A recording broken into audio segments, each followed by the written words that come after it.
The Anderson family had recently moved into their suburban home in Arizona. After Mr. Anderson was hired at a private law firm in the small town of Sedona, he quickly took the opportunity to purchase a house of their own and settle down with his wife and their 17-year-old son, Timothy. Timothy wasn't thrilled about the move until they neared the canyons of Sedona during their road trip.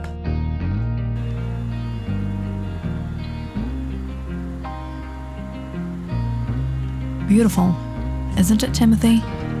You're going to love it here. So many adventures await.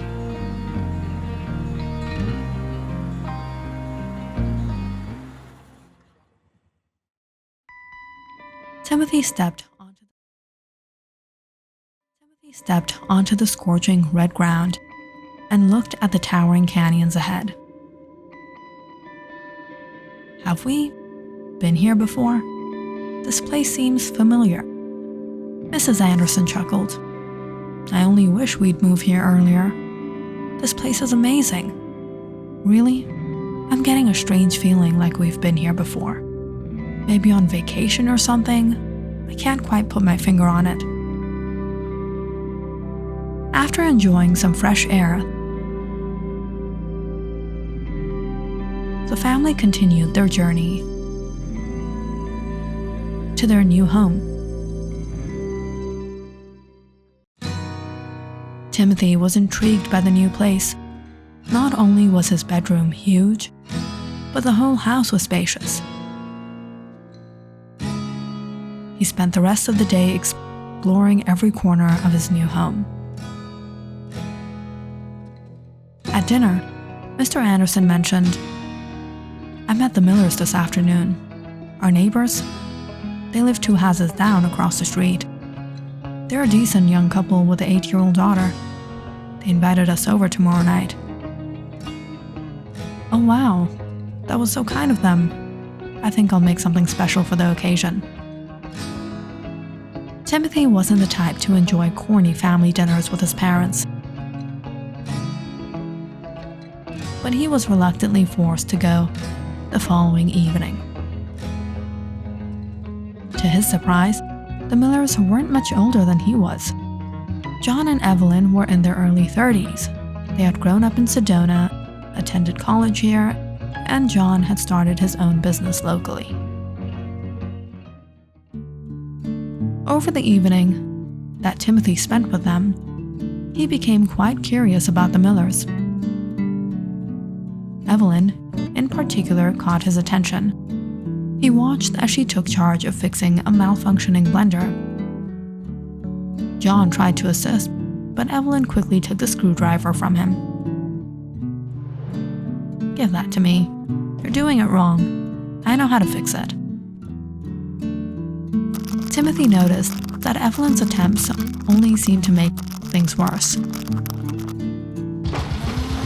blender, after Evelyn's tinkering, became a noisy maraca with parts jingling inside. John burst out laughing. Evelyn put her hands on her hips and asked, If you knew I wasn't doing it right, why didn't you stop me? You would have argued with me, but now you see you don't know how to do these things. The couple continued to tease and argue with each other, their playful bickering making Timothy a little irritated. Despite their quirks, it was clear that John and Evelyn had a unique dynamic, one that intrigued Timothy even as it annoyed him. Before the Andersons bid their farewells, Evelyn packed a whole bag of food and insisted that Mrs. Anderson take it home with her. We have to invite them over. It's not often you meet such hospitable people.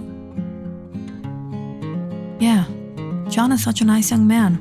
He really knows how to treat a woman. Evelyn is lucky. He's loving, caring, and understanding.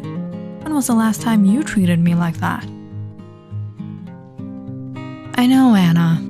We've been married nearly 25 years and I've never been as loving or understanding as I should have been. I'm so sorry. Oh, stop it, Dan. You know what I meant. You rarely have time for me. Always work, work, work. The real question is, since when did boring guys like John start landing beautiful women like Evelyn? Hey, that's my man. I was thinking the same thing. Your mother has become so delusional. What? I am going to go crazy living in a house with you two men.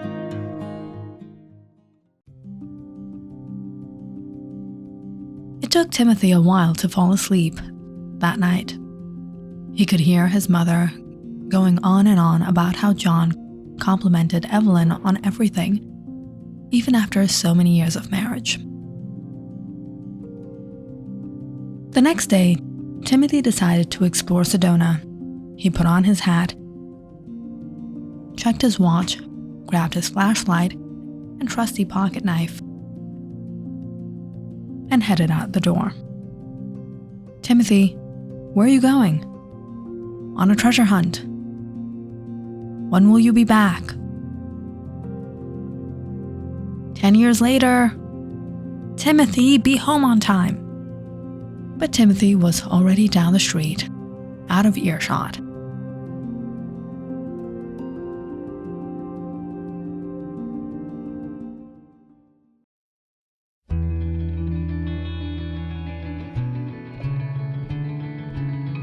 It wasn't long before Timothy reached a stream and spotted a cliff rising between two other plateaus. How long will it take to reach the top?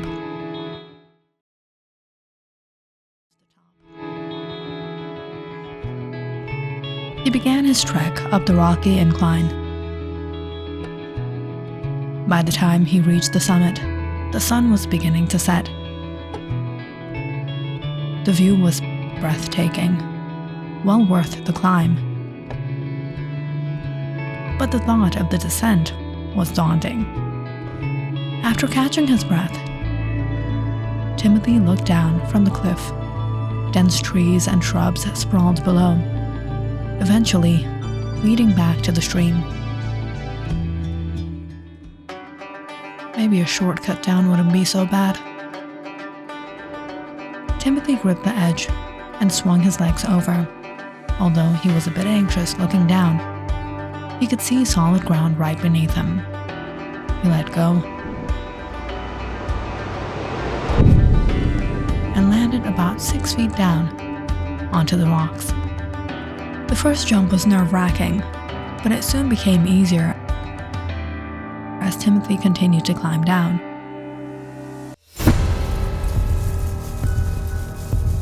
However, just as he was nearly finished, he slipped and slid down through the trees.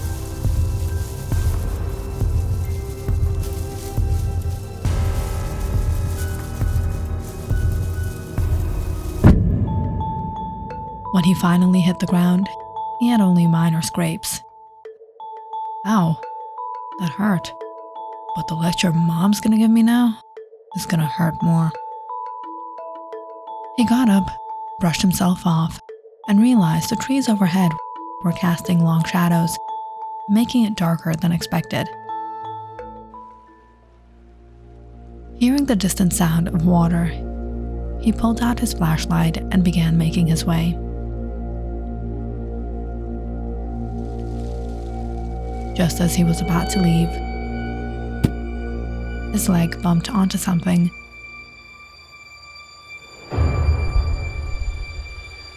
He stumbled back in horror, and upon closer inspection, his eyes widened in shock.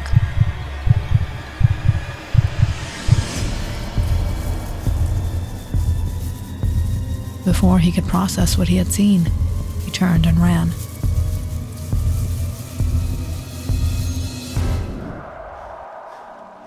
He didn't stop until he reached the creek, out of breath. He glanced back into the darkening trees feeling as though something sinister lurked within the canyons of Sedona.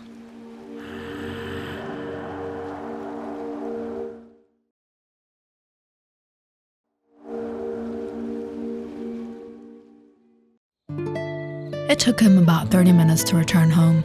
As he approached, he noticed Evelyn in her front yard, alone.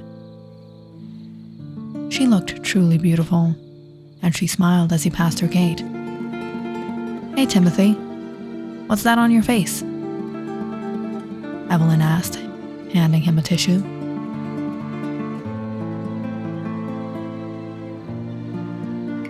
"Oh, it's just some dirt. I was rock climbing up the canyons." "Impressive. So you're an adventurer." Timothy folded the tissue and tucked it into his pocket. "Maybe sometime I could take you with me." "Sure. I'd love a hike up the canyons. Sounds like a great idea." "It's not so great alone, but with you, it would definitely be fun." "You got it. You might want to hurry home, though. I saw your mother pacing the yard. She looked pretty upset." Timothy shrugged and ruffled his hair. "I hope I can dodge the lecture. I'll see you around," he said, before heading home.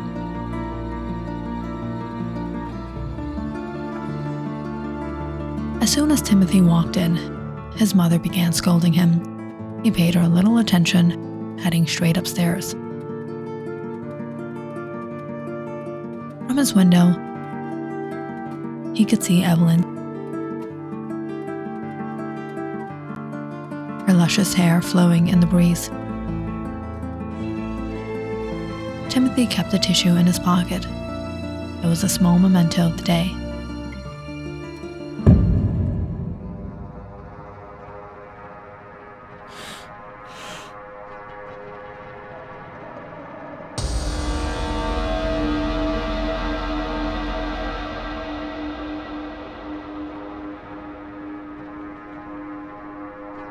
If you enjoyed this story, please like and subscribe to my channel and share this video with your friends and family.